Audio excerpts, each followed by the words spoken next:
This episode is brought to you by Hasa. Liquid is clearly better. Liquid chlorine is the highest purity, works immediately, has no added cyanuric acid or calcium, and it will leave your pool safe, clean, and clear. And by the Bottom Feeder professional grade battery powered vacuum system.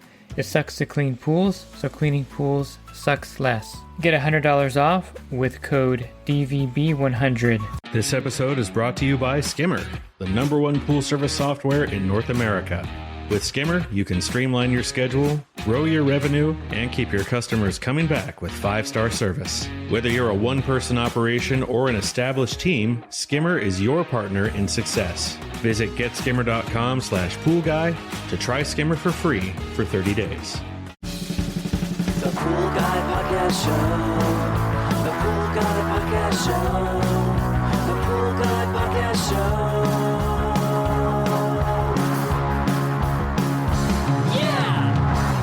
Hi, welcome to the Pool Guy Podcast Show. In this Best of Bob Lowry, I'm going to talk to Bob Lowry about the cold weather months and winter pool care. He'll give you tips and, of course, some strategies for taking care of those pools that are open all year round and for those pools that you close during the winter time. Are you a pool service pro looking to take your business to the next level? Join the Pool Guy Coaching Program. Get expert advice, business tips, exclusive content, and get direct support from me. I'm a 35-year veteran in the industry. Whether you're starting out or scaling up, I've got the tools to help you succeed. Learn more at swimmingpoollearning.com. You've been living with this lung disease now for over 5 years now. Yeah. So, and I feel fortunate anyway, because when I was diagnosed with the disease and went to UCLA for the first time, they told me that I had, the statistics were that everybody lives somewhere between 2 and 5 years, and that, very few people live beyond 5 years with this disease. In a couple of weeks, about 10 days, it will be 6 years since the diagnosis. Amazing. So, it is kind of, I feel fortunate and to be here at all and to be able to continue my life's work and passion is even better. So, and maybe that's what keeps me going. If I were sitting on the sofa, waiting for the disease to overtake me, it probably would have. So even today, if I feel like I'm out of breath, I'll have to turn on my oxygen machine and supplement my breathing a little bit. Yeah, let's tell the listeners a little bit about your history in the industry. I mean, you're pretty much a pillar of the industry. I only say this to a few people as far as being a pillar, and you've done so much with your literature and with your teaching. You've been in the industry for over 40. What is it? How many years now? This is 48. It'll soon be 49 next year. So it's pretty amazing the legacy that you've created with your teachings and your background. And I first found your IPSA book many years ago, and that was your first publication through them. And that was, I would say, 14 years ago? Oh, that maybe was longer. Probably, that was 15 years ago, maybe. Yeah. I think it's copyrighted in 2006, and it took me a little over a year to write it. So, yeah, to me, that was a big leap in knowledge. I mean, that was something. The things that you wrote in that book 16 years ago are not dated. There's some new discoveries, of course, but as far as the basic principles that you wrote back then, and so that's what you do is chemistry principles, and they evolve, and you've discovered new things. We talked about those in another podcast. And today, since you're wearing a jacket, we'll talk about cold weather, and we'll talk about cold water and different things they have to be aware of. And just before I start, I'd like to let the pros out there know that there's a pair of gloves that I wear in the wintertime, and they're called Atlas gloves, WG772M. And they're 26-inch long, so they go up to your armpits, and they use them in butchers use them in the meat lockers, And Sure. so these things are great for the pool water because in your pool pole, it kind of freezes to your hand when your hands are wet. So those gloves are just awesome out there in the cold weather. And I just put them on my dashboard and have the heater come on in between stops to warm them up again. And they get me through the winter months here in California, which is kind of wimpy because California probably isn't as cold as, other states get. Yeah. So as far as cold water, let's start with the first one. The chemical usage in a pool when the temperature is below 60, what happens with the amount of chemicals that the pool needs? Well, the needs are down just because things slow down with colder temperatures. The fact is that algae doesn't grow in, I've heard people say algae doesn't grow below 55 degrees. And for the most part, that's true. And for swimming pools, it's true. But there are algae not found in swimming pools that grow below 55 degrees. Garden variety algae that we get in swimming pools, it doesn't grow below 55 degrees. So when we get to 55, we don't need as much chlorine or as much disinfectant in the water because the algae isn't going to reproduce. The cold water doesn't kill the algae, but it makes it so it doesn't produce or reproduce. You'll need less disinfectant, less algicides. And people say, I'm going to put a winter algicide in. I think that's a waste of money because if the water's going to be 55 or less, you don't need an algicide. Yeah, and in our area here, we don't close our pools down. I'm kind of skipping some of the questions here and moving them a little bit now that it makes more sense in this order. We don't close our pools here. We keep them open. So we're always adding muriatic acid to keep the pH in balance and things like that still. What about those areas? And I know I get a lot of emails at the beginning of the season. People open their pools up and there's all kinds of different problems with staining, with, sometimes there's even algae in there if they open later in the season. Now, if we're here year-round balancing the chemicals, but in other states, they just cover the pools, drain them down below the return lines, what's the difference? Why don't we do that? I mean, I know why we don't do it here because the pools don't get that cold, but is there a major difference between those areas like New York, some parts of the Midwest where they winterize their pools, and California, Arizona, Nevada, Florida, Texas, where we don't do that? If it were possible, they'd probably drain the water out of the pools in the north and fill them back up when it got to be warmer. But they just want to keep the water in there. They want to keep it from freezing and they need to protect the shell. And the best way, of course, to protect the vessel is to have some water in it. Even if it freezes, many times they actually plug the lines and put antifreeze in the lines and then remove the equipment and put it inside and then, put the equipment back. So they're just dealing with a small body of water that doesn't have any circulation other than what they, stir up during the winter. And most of them are too lazy to go out when there's 3 feet of snow on the ground and go brush the pool or circulate things around. Who wants to do that? They sometimes drop a pump in there and pump the water around a little bit for a while. But for the most part, it's just a stagnant body of water for a few months until it warms up. And that doesn't affect, does it affect the surface at all? I probably never did saw any kind of studies about that versus areas. It doesn't really. Of course, if the water's out of balance when you shut it down, there's a good chance that whichever way it's out of balance is going to have a problem before you open it back up. I guess the main reason we don't do it in California, Nevada, Arizona, Florida is that the water temperature doesn't get cold enough to where it would interfere with the LSI. Because I know that in the LSI, as the water temperature goes down, the water actually gets corrosive, and it affects the LSI. In general terms, it's about 15 degrees for each 0.1 on the saturation index. So if you're going to lower the water temperature from, say, 80 degrees down to 50 or 90 down to 60, you need to account for the fact that it's going to be 0.2 less. Sometimes that's a good thing, sometimes that's a bad thing, depending on where you started. But if you were slightly corrosive to begin with, you can be really corrosive if you don't raise pH or alkalinity back up. You're going to have a problem with the water being corrosive in that vessel. It just slowly, literally dissolves some of the vessel.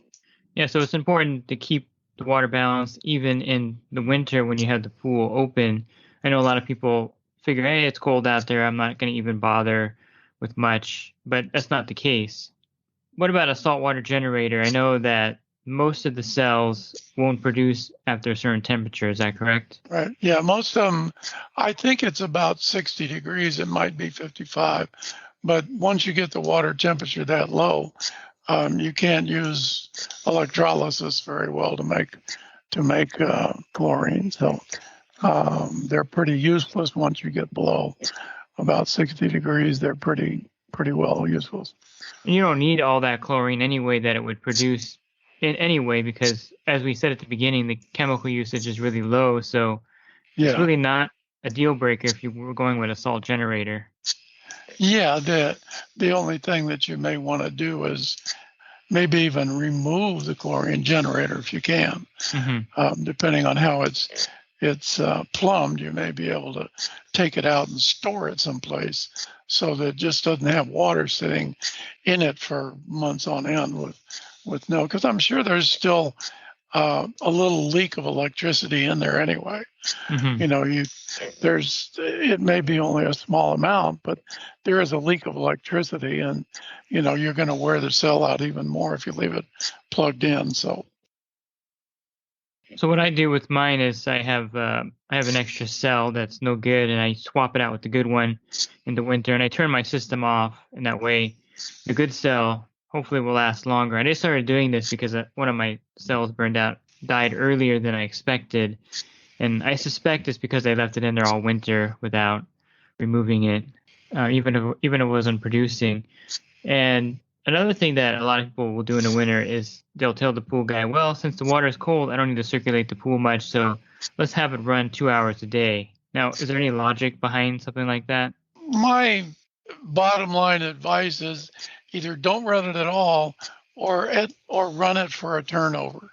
But don't just run it for a couple of hours. That's probably worse than running it for no time or for a turnover. So a couple hours probably is no good. There's a lot of the pumps have the freeze protect mode where if the sensor notices that the water is getting to where it's going to be freezing, it'll turn the pump on by itself. Right. And we kind of know the reason behind that, because if the water freezes in the pipes and then it thaws out, it could crack them. Yeah, and of course we had that in Texas this past year, where they had a freeze when nobody was expecting it, and it ruined a lot of equipment and plumbing lines and everything, because once the water freezes, it expands. So. And that's in an area where they didn't really winterize their pools like here, because it never really got to that point. And most of those areas that froze, I don't think the customers or the pool pros, drained out the pumps and did nobody things like that. Anticipated that. Yeah. And even though they heard that the cold weather was coming, I think they didn't think it was going to be that long. And because it's like when you put a cube of a tray of ice cubes in the freezer, you put it in there and it doesn't make ice 5 minutes after you put it in. It makes ice 4 hours from now or whatever. So I'm sure they were thinking, well, it's just barely below freezing, and it's only going to be overnight, so nothing's going to happen. But once you get into days of it being that long, the water freezes everywhere.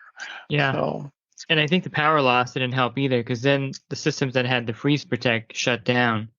Right. Yeah. So it was kind of like a double hit. And what do you think about draining the pool in the winter to lower the cyanuric acid level? Because a lot of people use tablets all summer. For me, I think in the wintertime it'd be ideal to drain the pool down partially to lower the cyanuric acid level in certain areas. Well, I'm an advocate of a lower cyanuric acid anyway. So anything that we can do to keep the cyanuric acid down around 30 to 50 ppm is a great idea. So, drain of, some of the water out in the wintertime, and when you fill it back up, the cyanuric acid will be less. Cyanuric acid does degrade a little bit, just biodegradation, if you will. It decomposes, and it doesn't decompose very, very quickly, but over the few months of winter, you can probably drop it maybe about 5 ppm a month.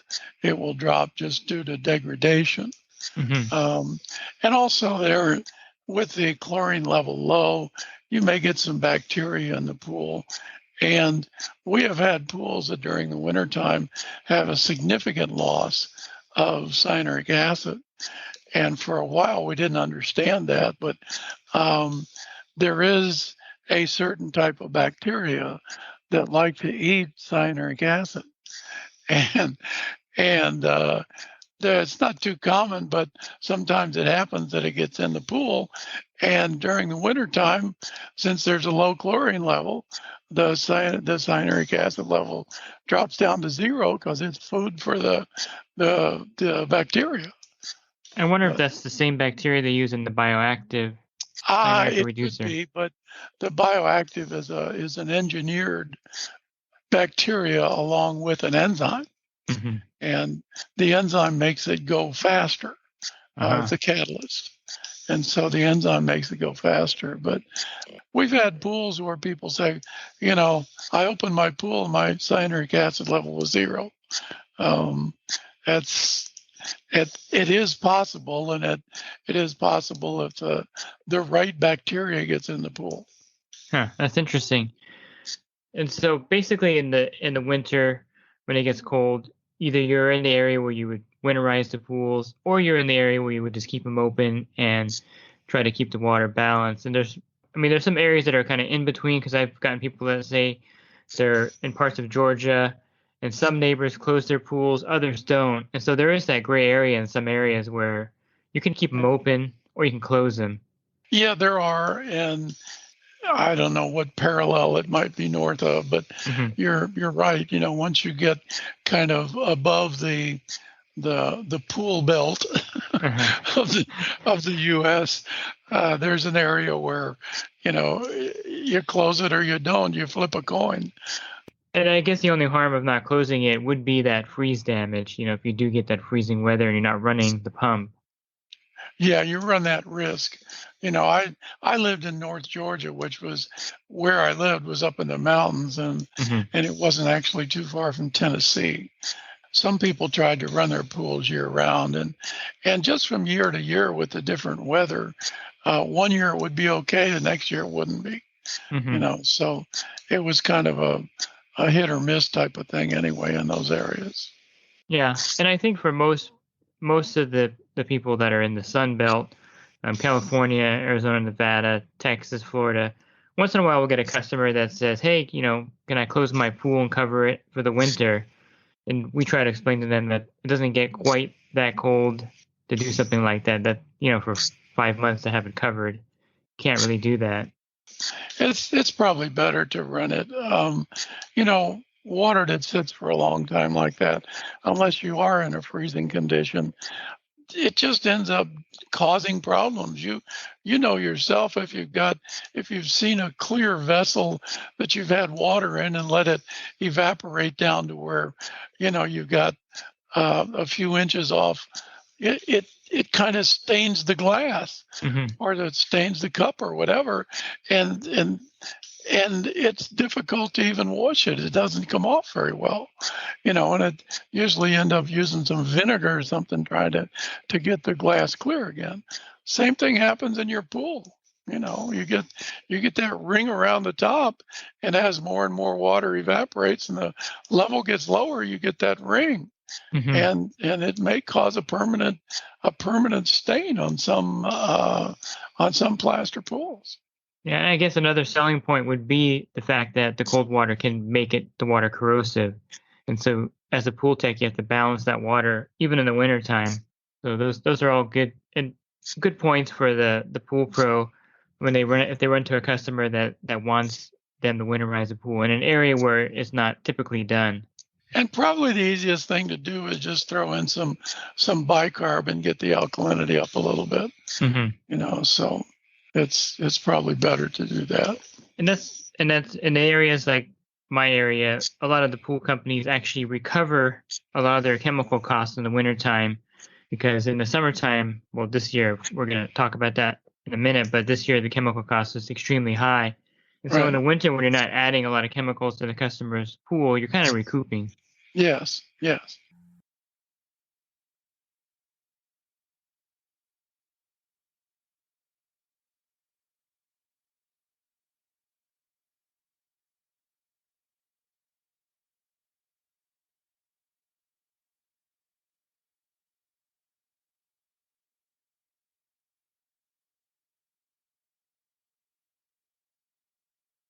If you're looking for other podcasts, you can find those by going to my website, swimmingpoollearning.com.